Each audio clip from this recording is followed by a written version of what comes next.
राम राम सभी को। आज गर्मी बहुत ज्यादा है, गले में थोड़ा ठंडक दे दिया जाए। ये लेके तीसरी बार मैंने ट्राइपॉड खरीदा है। सबसे गंदा एक्सरसाइज यही है जो कि डेडलिफ्ट बोला जाता है। हर किसी का कमर भी जाता है या तो अकड़ भी।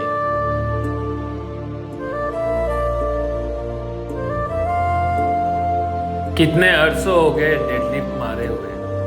आज दोबारा से मेरे भाई के वजह से मुझे ये प्लेटफॉर्म में उतरना पड़ा, क्योंकि इकलौता यही एक्सरसाइज है जो कि आपका बैक मसल बिल्डअप करने में एक्सक्लूसिव बेनिफिट देता है। पीठ पीछे बोलने वाले कई लोग मिलेंगे, मगर पीठ का मरम्मत करने वाले बहुत कम लोग मिलेंगे। लेट पुल डाउन मशीन का 3 set, bench supported dumbbell rowing का 3 सेट,